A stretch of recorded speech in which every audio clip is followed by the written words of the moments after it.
So how do we start? Do you want to go first? Paper, rock, scissors.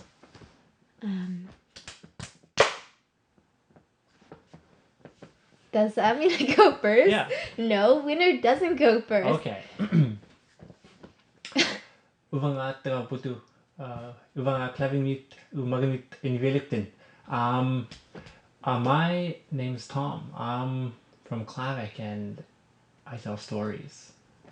Uvanga atega givak Inuvialuit. My name is Nikita Larter, and I am an Inuvialuit. Or maybe, because I wanted to say, there's no value in saying that we're in Toronto. Kisiani, Toronto. See, it's interesting that you say it that way, because I think the way I learned it was Inunaktunga or something. Inunaktun Toronto me. That means I live in Toronto. What do you call it? Kisiani means I'm in right now. Yeah, yeah. I'm at right now. Yeah. Okay. Yeah, Kisiani, Toronto. How the fuck you say? I always forget the word for school. Ilaharing me. I wonder how. So you said Umarmiut Inuvialuit. I am an Umarmiut Inuvialuit. Yeah. Siglit Inuvialuit. It's real important. Yes, I am a Siglit or Inuvialuit. There you go. Getting through the hard parts. Languages are hard. Speaking more than one is super difficult. I actually have zero knowledge of that, but yeah. And what do you call it?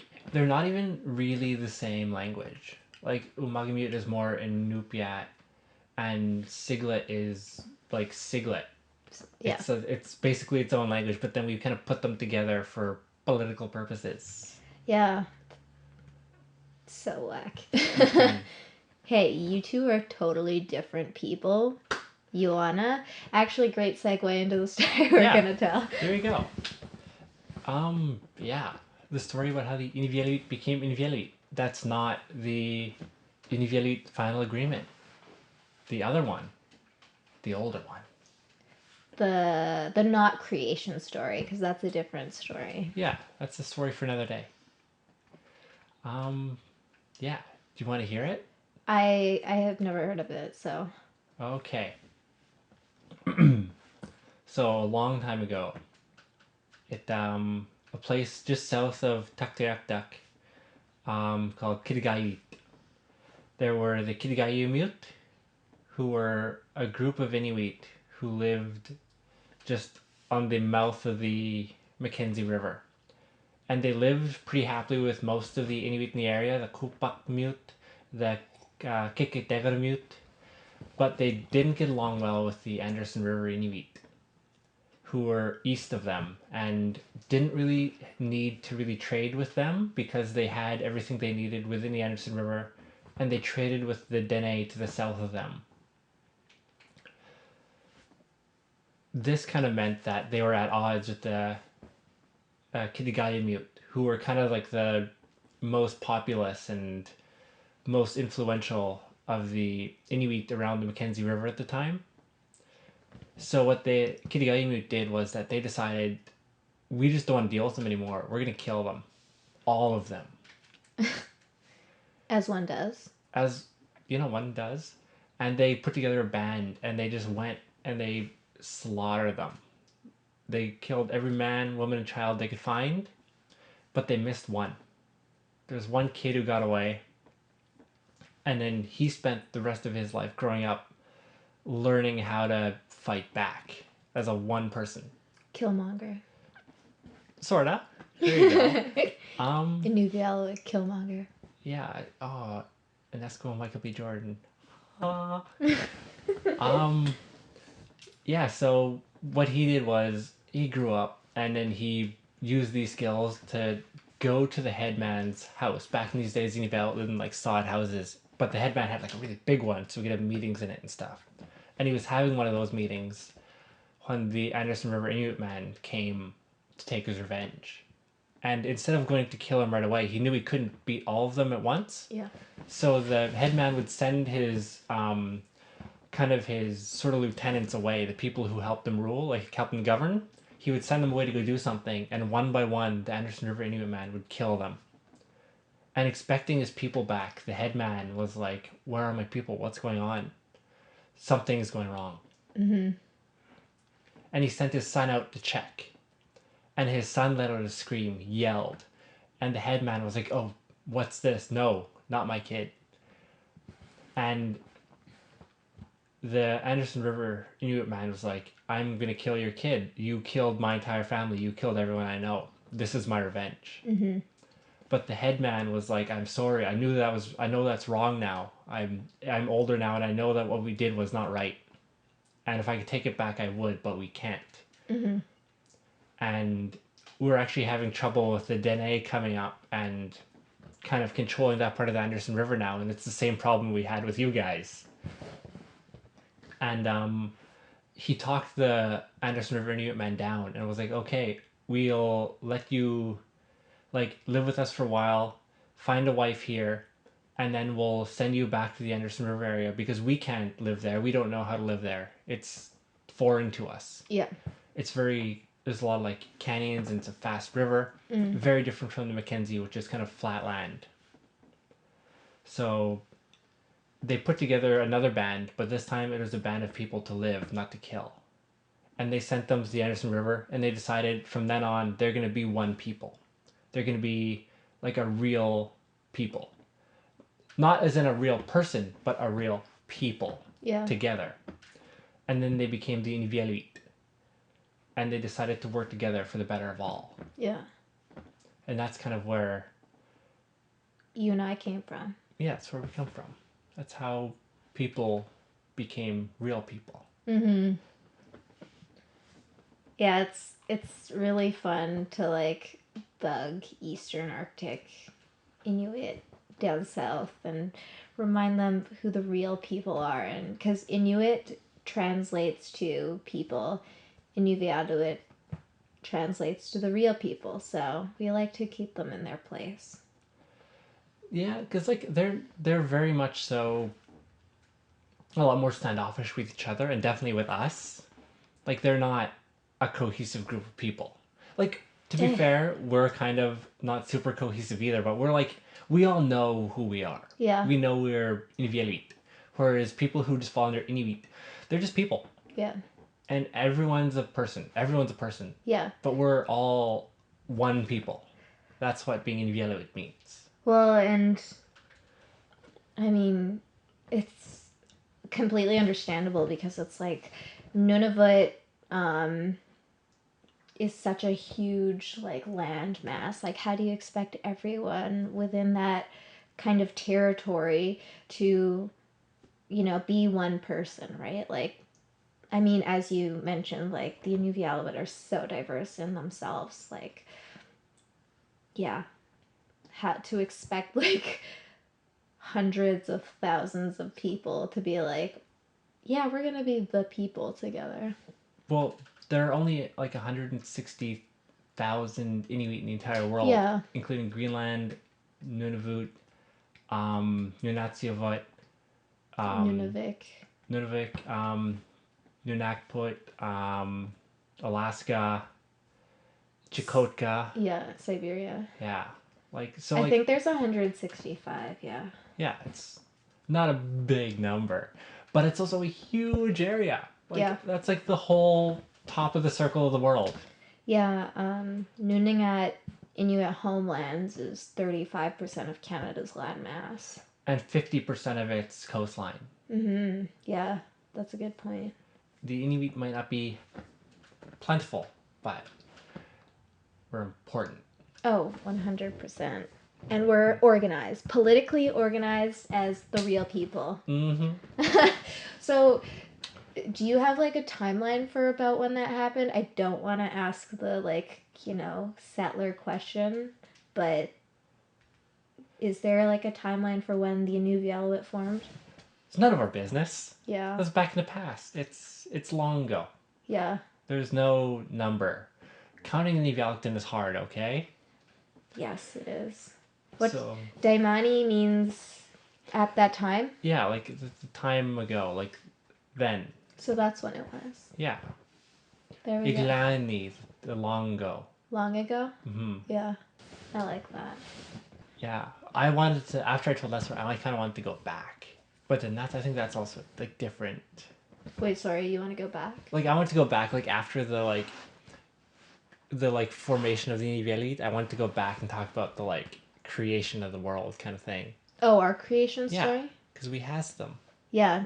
Do you want to tell that now? Because, once again, We're here, and if you want to hear. I don't want to hear my people's creation story, Tom. Yeah. Do you know it? No. Okay.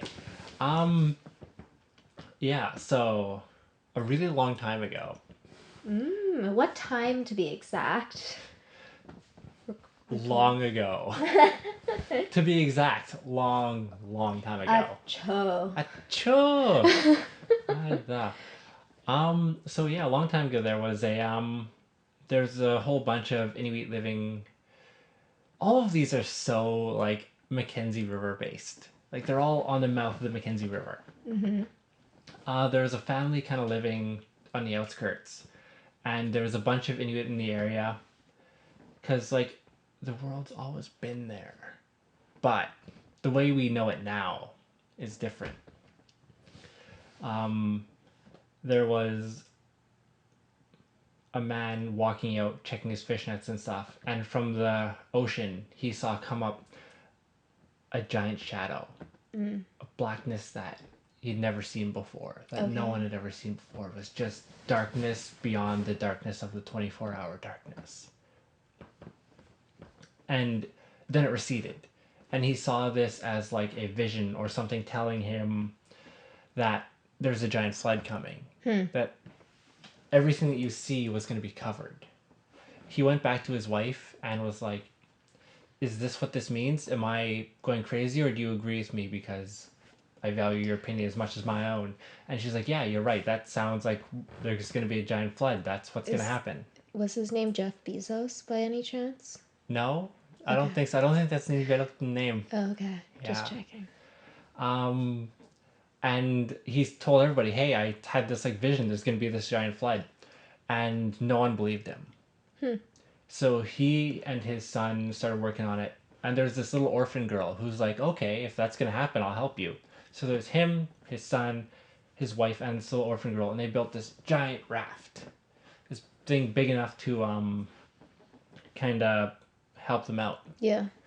And there was also, the orphan was also kind of a raven, a kind of a shapeshifter, a dulurak. And they built the raft, and then it started raining and raining and raining, and all the land receded, and the water came up. And do we get a lot of rain? Yeah, like, not like, it's usually a fall time thing. Okay. The rain's coming to fall. But yeah, like, the water came up and they were on the raft and they were the only ones there. And the girl turned into the raven, and then she looked for more land, and there was no land to be found, even from the sky.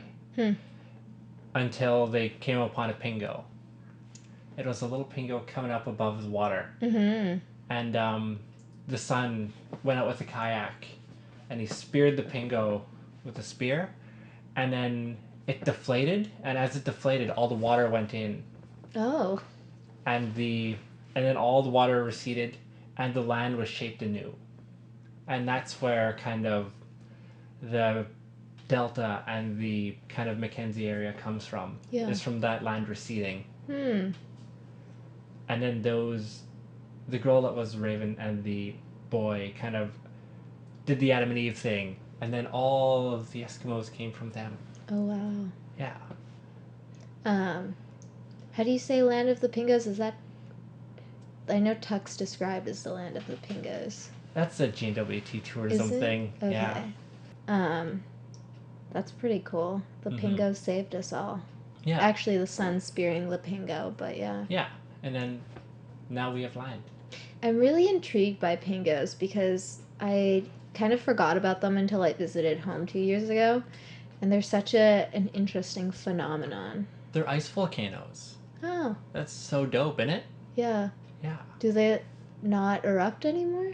No, they don't actually erupt. They just like the ice builds up and up and up and up and up, Okay, and so that's where they come from. interesting. Yeah. So it's like a giant geyser frozen. Mm-hmm. Yeah. They're real neat. Yeah. And they're really pretty to see them from the ocean. Mm-hmm. Oh, I can imagine. Because they're pretty tall. Yeah. Just like a little tiny random mountain on the like treeless land. Mm-hmm. Yeah, I think trees interfere with the creation of them, so they only like grow on the past the tree line. Yeah, yeah. They're real funky. Why? It's the ice volcanoes. How is that even a thing? It's just such an odd thing to be like, to happen. Yeah. I don't actually know how they form, but they just kind of do, and they grow. Like there's some growing right now. Oh, You can really? see them grow if you wait long enough. Wow, that's wild. It's like you could like bring your baby child out to a pingo and take its picture and then bring it back and then they both grew. Mm-hmm. The pingo much more slowly than a child, but probably, yeah. That'd be kind of neat. Yeah, nothing compared to your growth as a child. Yeah. Went very quickly. It was hard on skates. But see, this is what I'm talking about. Creation stories are like so fun. And one of the things about being like raised outside of the culture and just not being a fiction person at large is that I underestimate the value in kind of creation stories and whatnot and the lore that we tell our children to protect them and whatnot. And so it's always funny for me to hear these stories because there's an element or multiple in the story that's just absolutely surreal. And like it kind of gives me a new appreciation for that kind of stuff because I'm like, that doesn't make any sense. That wouldn't happen in real life. But then I'm like, oh, this is predominantly like a child's story and whatnot, right? Yeah. Speaking of child stories, I don't know if the story comes before or after the one I just told. Yeah. But do you know where the sun comes from? Raven. Yeah. Raven stole the sun. Yeah. And I only know this because of the one book called Raven Stole the Sun or whatever that was like based in Inuvik. Mm-hmm. Can you refresh my mind? Yeah, the Dulrak is the one who took the sun from the Inuit and brought it to the sky. Yeah. So what happened was there was a raven and a fox playing on the tundra. Mm-hmm. And they saw a light coming from an igloo. And the raven, being the curious creature it is, crept forward. And the fox, being the sly creature it is, became afraid and ran away. Mm-hmm. And as the raven crept closer and closer to the igloo, an old man came out. And the raven, being the trickster it is, when it was scared, turned into a seed. Huh. Because the raven can shapeshift. And the old man, seeing, oh, hey, it's a seed in the snow. Like, this isn't something you see every day. Brought it back into his igloo, and he had a kind of daughter. And his daughter was like, oh, it's a seed. I want to eat it. Pass it to me. Like, we don't have these things in the winter, so it's mine. Mm-hmm. And the old man, being kind of soft, gave his daughter the seed. And she ate it. And seeds do what seeds do. They grow. And the seed became a child, and the woman became pregnant. Huh. And she gave birth very quickly to a baby because the raven is magic. And the baby was a little boy who grew very quickly. So within that same winter, the little boy became big enough to walk. And when he would walk around... This is Twilight. Breaking Dawn. I don't know. Or the Twilight. last one. Yeah, this is basically it. Vampire babies are born in like a month. Women are only pregnant for like a month. But it's actually like biologically impossible. Sounds convenient. Kinda. Yeah. Yeah. So the little boy was still obsessed with the sun. He didn't know why, but he was obsessed with the little lamp, right? Yeah. So he'd carry the lamp and just play with it. And the old man, being soft, would let him play with it. Yeah. Because, grandparents, they can't deny grandchildren anything. And one day, while carrying the lamp and running around the igloo, the raven remembered who he was As the sun? as the boy. Yeah. And since he remembered who he was, his eyes went from human eyes and turned black, Yeah. the way that raven eyes are. And he ran towards the door of the igloo. And as he went under the place you crawl through, he transformed fully back into the raven. Yeah. And took the lamp up into the sky. And he flew away with it. Mm-hmm. And as the old man and the daughter ran out to chase him, Yeah. they looked up into the sky and started crying, for they had lost their grandchild and child. Yeah. And their lamp. And all the light that came with it. And as the raven flew away, it grew darker and darker and colder and colder. Yeah. But as time went by, the raven remembered who he was as a child and who he was as the raven. And he went back to the north to look for his family, but he couldn't find them. So he left again. And that's why we only have the short summer.